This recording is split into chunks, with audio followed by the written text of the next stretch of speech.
প্রিয় শিক্ষার্থীবৃন্দ, আসসালামু আলাইকুম। অনলাইনে তোমাদের স্বাগত।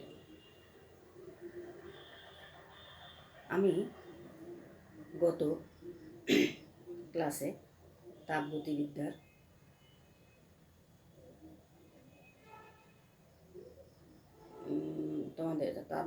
যা পড়িয়েছিলাম তার মধ্যে ছিল তাপমাত্রা, তারপরে হচ্ছে তাপগতিবিদ্যার প্রথম সূত্রের ব্যাখ্যা এবং প্রথম সূত্র কোথায় কোথায় ব্যবহৃত হয় সেসব তোমাদেরকে আমি পড়িয়েছিলাম। আজকে পড়ব যে রুদ্ধতাপ প্রক্রিয়া তাপ ও চাপের মধ্যে সম্পর্ক। এখন রুদ্ধতাপ প্রক্রিয়ার তাপ এবং চাপের সম্পর্কের মধ্যে দুইটা আমরা সমীকরণ প্রমাণ করতে পারবো। একটা হচ্ছে CP minus CV equal to আর আরেকটা প্রমাণ করতে পারবো পিভি গামা ইকুয়াল টু ধ্রুবক ইকুয়াল টু, আমরা ধ্রুবকটাকে কে হিসাবে ব্যবহার করব। তো প্রথমে আমাদেরকে জানতে হবে, আমরা যেহেতু দুইটা প্রমাণ করব যে CP minus CV equal to আর আরেকটা প্রমাণ করবো হচ্ছে পিভি গামা ইকুয়াল টু ধ্রুবক ইকুয়াল টু আমরা কে বলতে পারবো। এখন আমরা বলবো সিপিটা কী জিনিস। সিপিটা হচ্ছে যে চাপটা স্থির থাকবে, মানে স্থির চাপে এক মোল গ্যাসের তাপমাত্রা 1 কেলভিন বৃদ্ধি করতে প্রয়োজনীয় তাপ শক্তিকে আমরা কি করব, ওই স্থির চাপের মোলার আপেক্ষিক তাপ, তখন আমরা কী বলবো, এটাকে আমরা সিপি বলবো। তাহলে আমরা সিপিটা হচ্ছে আমরা পেয়ে গেলাম, এটা আমরা কী করে পাইলাম। তাহলে আমাদের সিপি ইকুয়াল টু আমরা কী লিখতে পারবো, সিপি ইকুয়াল টু যেটা বললাম স্থির চাপে, তাহলে ডিকিউ বাই ডিটি, এটা তাপ শক্তি আর এটা হচ্ছে তাপমাত্রা। তাহলে আমরা সিপি ইকুয়াল টু আমরা কী লিখতে পারি, মানে ডিকিউ ইকুয়াল টু আমরা কী লিখতে পারি, সিপি ডিটি। এখন হচ্ছে সিভি, অনুরূপভাবে সিপি যেটা বললাম এটা যেমন স্থির চাপে ছিল, ওইটা হচ্ছে স্থির আয়তন। তাহলে স্থির আয়তনে এক মোল গ্যাসের কী করবো, যে তাপমাত্রা কত কেলভিন, 1 কেলভিন বৃদ্ধি করতে প্রয়োজনীয় তাপ শক্তিকে কী করতে হবে, যে স্থির আয়তনে মোলার আপেক্ষিক কী হবে, মোলার আপেক্ষিক তাপ, তখন কী হবে আমরা বলবো সিভি। তাহলে সিভি ইকুয়াল টু আমরা কী লিখবো, ডিকিউ বাই ডিটি। এখন কী লিখবো, ডিকিউ ইকুয়াল টু হচ্ছে সিভি ডিটি, আমরা এটা পেয়ে গেলাম। এখন আমরা চলে যাই যে এটা কি জিনিস আমরা পেয়ে গেলাম, সিপি আর সিভি এটা কি। এখন আমরা প্রমাণে যাব। এখন আমরা বলবো যে একটা কি বলবো, যে ঘর্ষণহীন পিস্টনযুক্ত একটা সিলিন্ডারের মধ্যে গ্যাস আছে, 1 মোল গ্যাস আছে। তো এই 1 মোল গ্যাসের এর আবার কি থাকবে, এর হচ্ছে আপনার তাপমাত্রা থাকবে, চাপ থাকবে, আয়তন থাকবে, তারপর হবে এর অভ্যন্তরীণ শক্তিও থাকবে। তাহলে অভ্যন্তরীণ চাপ হচ্ছে এই পি, তাপমাত্রা টি, আয়তন ভি, আর অভ্যন্তরীণ শক্তি হচ্ছে ইউ। এখন বলা হচ্ছে যদি এই গ্যাসটার মধ্যে যদি ডিকিউ পরিমাণ তাপ শক্তি সরবরাহ করা হয়, তখন কী হবে, এরা কিন্তু কী হবে, তখন এই চাপ বৃদ্ধি পাবে। আর ডিকিউ পরিমাণ যদি তাপ দেওয়া হয় তাহলে আমরা চাপ বৃদ্ধি পাবে, চাপ বৃদ্ধি পায় আমরা ডিপি বলবো, তাপমাত্রা বৃদ্ধি পায় আমরা ডিটি বলবো, আয়তন বৃদ্ধি পেয়ে আমরা ডিভি বলবো, আর অভ্যন্তরীণ শক্তি বৃদ্ধি পেয়ে আমরা ডি ইউ বলবো। ঠিক আছে, এখন বৃদ্ধি পেয়ে আমাদের এগুলো হয়ে গেল। এখন আমরা চলে আসি যে যদি এই তাপ প্রয়োগে যদি কাজের পরিমাণ, তাপ প্রয়োগে যদি কাজের পরিমাণ ডিডাব্লিউ হয়, তাহলে আমরা কি লিখতে পারি? তাপ গতিবিদ্যার প্রথম সূত্র অনুসারে আমরা কি লিখতে পারবো? তাপ গতিবিদ্যার প্রথম সূত্র এতে আমরা লিখতে পারবো, আমাদের তাপ গতিবিদ্যার প্রথম সূত্র হচ্ছে G Q equal to G G U plus হচ্ছে জি ডাব্লিউ। এখন আমরা জি ইউ তারপর জি ডাব্লিউ আমরা পি জিভি বলি। পি জিভি আমরা কোথা থেকে পাই সেটা কিন্তু আমরা এর আগের ক্লাসেই আলোচনা করে ফেলছি। আচ্ছা, এখন আমরা এটা একটা সমীকরণ বলতে পারবো যে আমরা 1 নম্বর সমীকরণ। এখন হচ্ছে যে আমরা জানি যে 1 মোল গ্যাসের এখন আমরা বলবো যে 1 মোল গ্যাসের অভ্যন্তরীণ শক্তি বৃদ্ধি হচ্ছে ডিইউ, তাই না? ডিইউ অভ্যন্তরীণ শক্তি বৃদ্ধি হচ্ছে ডিইউ। এটা আমরা কি করে পাই? এখন হচ্ছে যে হচ্ছে 1 মোল মানে আয়তন, স্থির আয়তনে মোলার আপেক্ষিক যেটা আমরা বলি সিভি, আর কি বলি যে তাপমাত্রা ডিটি গুণফলের সমান। তাহলে এইটা ইকুয়াল টু আমরা কি লিখবো? সিভি ডিটি এর গুণফলের সমান। তাহলে এই মানটা আমরা এই সমীকরণটাতে বসাই দিই। 1 নম্বর সমীকরণে আমরা এই মানটা আমরা বসাই দেব। তাহলে আমরা চলে আসি আবার এখানে কি লিখবো? D Q equal to CV DT equal to P DV. ঠিক আছে, এটা একটা ইকুয়াল পাই। এটা ইচ্ছা করলে আমরা 2 নম্বর সমীকরণ দিয়ে দিতে পারি। ঠিক আছে, এখন আবার আমরা জানি যে যে চাপকে স্থির রেখে 1 মোল গ্যাসের তাপমাত্রা 1 কেলভিন বৃদ্ধি করতে প্রয়োজনীয় তাপ শক্তিকে স্থির চাপে মোলার আপেক্ষিক তাপ। তাহলে আমরা এখানে চলে আসি যে মোলার আপেক্ষিক তাপ আমরা কি পাইলাম? CP equal to D Q by DT. তাহলে এখান থেকে আমরা ডি কিউ ইকুয়াল টু কি পাচ্ছি? তাহলে আমরা ডি কিউ ইকুয়াল টু পাচ্ছি আমরা সিপি ডি ভি। এখন আবার এই মানটা আবার আমি 2 নম্বর সমীকরণে বসাই দিতে পারি। এই মানটা আমরা 2 নম্বর সমীকরণে বসাই যদি দেই, তাহলে আমরা কি পাচ্ছি? ডি কিউ এর জায়গায় বসাই দিলাম, কি পাচ্ছি? CP DT equal to CV DT plus P DV. এখন আমাদের এইটা হচ্ছে কয় নম্বর? 3 নম্বর সমীকরণ দিই। এটা আমরা 3 নম্বর সমীকরণ দিলাম। ঠিক আছে, এখন আবার আমরা চলে যাই।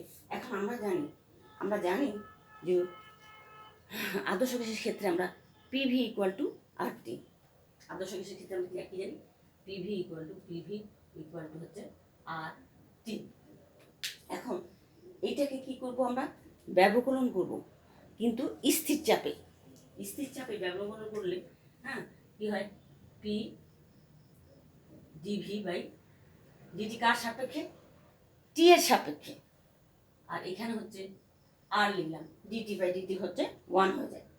যেহেতু বলা হচ্ছিল যে বলা যায় পি স্থির চাপ, তাহলে এখন কি আমরা এখানে চলে আসি, আমরা হচ্ছে এখানে লিখবো আমরা কি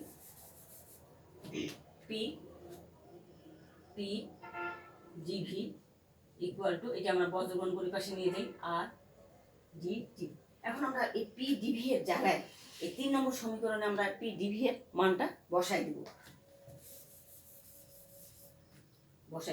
তাহলে আমরা এখান থেকে কি পাচ্ছি? এখান থেকে C P DT equal to CV DT plus R DT. ঠিক আছে, এখন আমাদের উভয় পক্ষ থেকে যদি আমরা ডিটি বাদ দিয়ে দিই, উভয় পক্ষ থেকে ডিটি আমরা কিন্তু বাদ দিয়ে দেবো। তাহলে এদিকে ডিটি বাদ যাবে, এটা যদি আমরা কমন নিয়ে নেই, কমন ডিটি যদি এখানে কমন নিয়ে নেই, তোমার হচ্ছে সিভি প্লাস হচ্ছে আর। তাহলে এই ডিটি আমার বাদ, তাহলে আমি এখানে কি পাচ্ছি? CP equal to CV plus হচ্ছে আর। তাহলে CP minus CV equal to R. আমাদের একটা প্রমাণ হয়ে গেল একটা। ঠিক আছে, একটা আমাদের প্রমাণ হয়ে গেল। এখন আমরা চলে আসি যে পিভি গামা ইকুয়াল টু ধ্রুবক। আমাদের আরেকটা প্রমাণ ছিল যে পিভি গামা ইকুয়াল টু হচ্ছে কে ধ্রুবক। আমরা এখন এটাতে চলে যাবো, আমাদের এটা একটা প্রমাণ হয়ে গেল।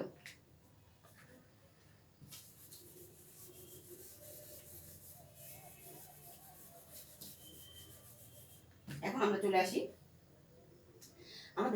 আমরা জানি তাপগতিবিদ্যার প্রথম সূত্র, আবার আমরা চলে যাই যে D Q equal to D U plus হচ্ছে পি ডিভি। ঠিক আছে, পি ডিভি এবং D Q D D equal to আমরা পেয়ে গেলাম সিভি ডিটি, এটা আমরা পাইছি। হ্যাঁ, পি ডিভি আমরা এটা পাইলাম। এখন আমরা বলবো যে ডিকিউ, আমরা জানি রুদ্ধতাপ প্রক্রিয়ায় তাপের আদান প্রদান হয় না, এই জন্য ডিকিউ ইকুয়াল টু কিন্তু আমরা জিরো লিখি, ডিকিউ ইকুয়াল টু আমরা জিরো লিখলাম। তাহলে এখানে আদান প্রদান হলে এটা জিরো, তাহলে আমরা কি পাচ্ছি সিভি ডিটি প্লাস হচ্ছে পি ডি ভি। ঠিক আছে, আমরা এটা একটা সমীকরণ দিয়ে দিই, হ্যাঁ ইকুয়াল টু জিরো, এটা একটা সমীকরণ দিয়ে দিলাম। আমরা জানি যে আদর্শ গ্যাসের ক্ষেত্রে আমরা পিভি ইকুয়াল টু আমরা কি লিখি, পি ভি ইকুয়াল টু আর টি। তাহলে আমরা এখানে ব্যবকলন করে পাচ্ছি, ব্যবকলন করে আমরা কি পাচ্ছি, P DV by DT plus V DP by DT equal to এখানে আমরা পাচ্ছি হচ্ছে আর লিখলাম আর। ঠিক আছে, ডি আর লিখলাম। ঠিক আছে, এখন আমরা চলে আসি, বাকি যদি আবার এটা করতে যাই তাহলে R D T by DT, DT হচ্ছে 1, তাহলে আর লিখলাম।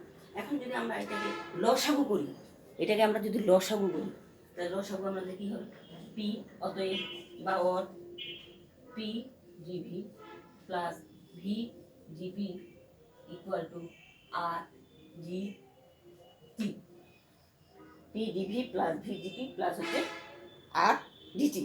এখন আমরা এই ডিটি ইকুয়াল টু কত সেটা আমরা লিখব,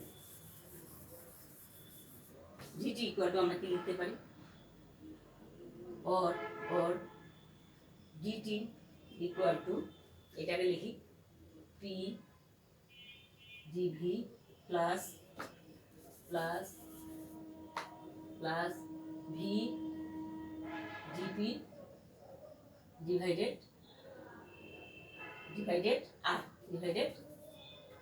আর ঠিক আছে, আমরা এটা পেয়ে গেলাম। এখন এই যে ডিটি এর মান আমরা পেয়ে গেলাম, এই ডিটি এর মান আমরা কোথায় বসাই দেব, আমরা 1 নম্বর সমীকরণে বসাই দেব। এই ডিটি এর মানটা আমরা 1 নম্বর সমীকরণে বসাই দেব। তাহলে 1 নম্বর সমীকরণে আমরা বসাই দিই,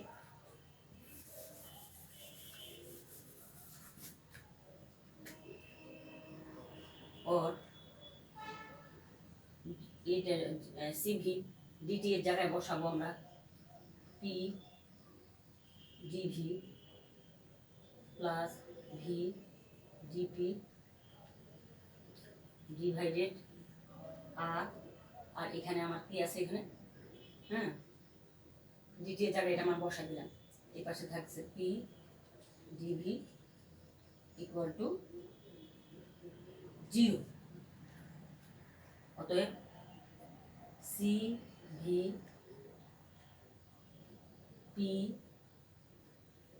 DV plus CV V DP R এটা এইটা সংখ্যা, এটা মিলে আমরা আবার লসাগু করলাম। তাহলে লসাগু করলে আমাদের এখানে কি হয়ে যাবে, আর পি ডিভি, এইখানে যেটা আমরা আর লসাগু করলাম সেটা এখানে নিলাম, বাকিটাও ওইদিক হয়ে গেলে 0 হয়ে যাবে। ঠিক আছে, এখন আবার আমরা জানতাম যে আর ইকুয়াল টু, আমরা এর আগে যেটা প্রমাণ করলাম CP minus CV equal two কিন্তু আর, আমরা কিন্তু এই আরের জায়গায় সিপি মাইনাস সিভি বসাইতে পারবো। তাহলে আমরা বসাই দিই, और CV P P DV plus CV V DP plus আরেক জায়গায় লিখে রাখি হচ্ছে CP minus CV equal to এখানে পি ডিভি ইকুয়াল টু 0। আরেক লাইন এখানে করে নিজে CV P DP CV V DP, তারপরে এখানে আমরা কি চলে আসলো সিপি, তারপরে পি ডিভি, তারপরে কি আসলো minus CV P DV equal to 0। এখন CV P DV CP CP P DV এই দুটো আমাদের তাহলে বাদ হয়ে গেল। তাহলে আমরা এটা আর এটা বাদ দিয়ে দিলাম, আমাদের দুইটা অংশ থাকে। আবার আমরা উপরে চলে যাই, और सीवी भी DP plus CP P DV equal to 0। ঠিক আছে, আমরা এখন সিভি দিয়ে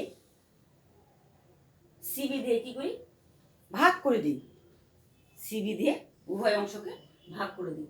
তাহলে সিভি দিয়ে উভয় অংশকে যদি ভাগ করি তাহলে সিভি ভাগ করলাম সিভি, এখানে থাকলো ভি ডিপি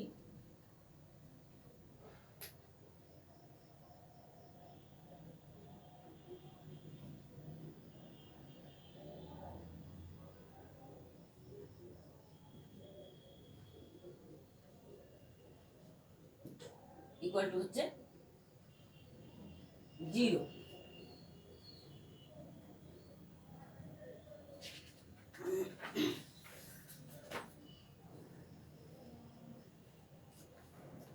কি করে দিই এটা বুঝে ফেলি।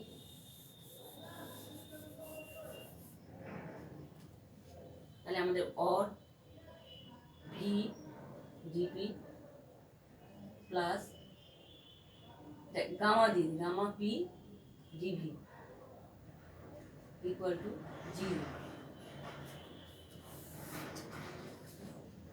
CP greater than CV,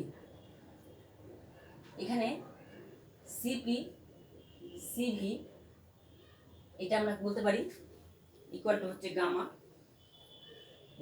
gamma, এটা আমরা মোলার বলতে পারি যে মোলার আপেক্ষিক তাপদ্বয়ের অনুপাত, মোলার আপেক্ষিক তাপদ্বয়ের অনুপাত।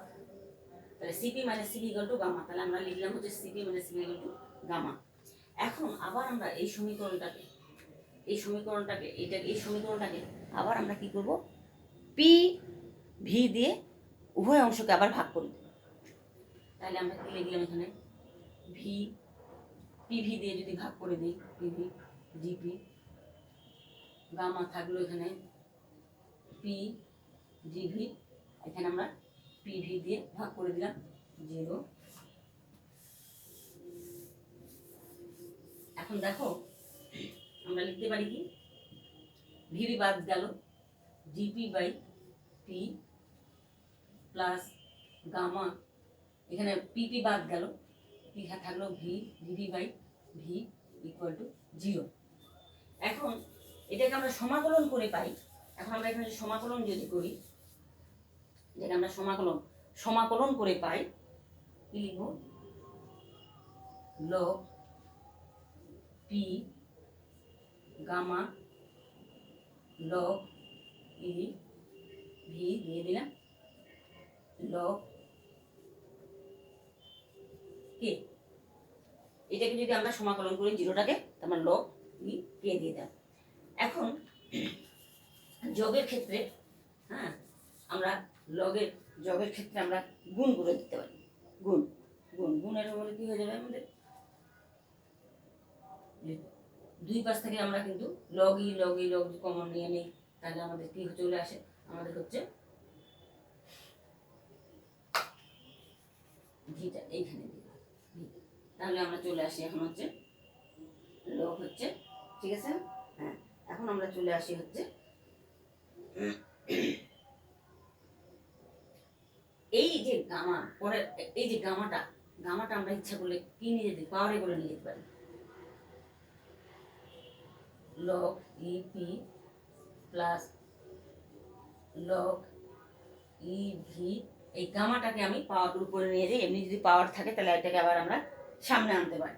তাহলে গামাটা আমি পাওয়ার উপরে নিয়ে গেলাম লগ ই কে। এখন আমরা কি করতে পারি, এখন কিন্তু আমরা চলে যাই হচ্ছে লগটা যদি আমি কমন নেই, হ্যাঁ লগের ক্ষেত্রে আমরা বলছি যে গুণের ক্ষেত্রে লগ আবার যোগ হয়ে যায়, তাহলে এটা আমাদের গুণের মধ্যে আমরা চলে আসি। ওর হচ্ছে log log PV PV gamma equal to log log e K. আবার আমরা উপরে চলে যাই, ওর ওর দুই পাশ থেকে লগ আমরা যদি বাদ দিয়ে দিই তাহলে আমরা থাকবে P V gamma equal to K equal to ধ্রুব আমরা বলতে পারি। এটা হচ্ছে ধ্রুব ধ্রুব। তাহলে আমাদের এটা প্রমাণ হয়ে গেল। এখন রুদ্ধতাপ প্রক্রিয়ায় আমরা পেয়ে গেলাম যে চাপ এবং আয়তনের মধ্যে সম্পর্ক। ঠিক আছে, আজ এখানেই শেষ করলাম। তোমরা ভালো থেকো, সুস্থ থেকো, স্বাস্থ্যবিধি মেনে চলো। আর যদি কোনো সমস্যা থেকে থাকে এখানে, তাহলে তোমরা আমাকে কমেন্ট জায়গায় করে বলতে পারো, হ্যাঁ, বা ফোন করেও বলতে পারো। ঠিক আছে, তোমরা সবাই দেখো ভালো করে করো, সুস্থ থাকো। হ্যাঁ, ধন্যবাদ।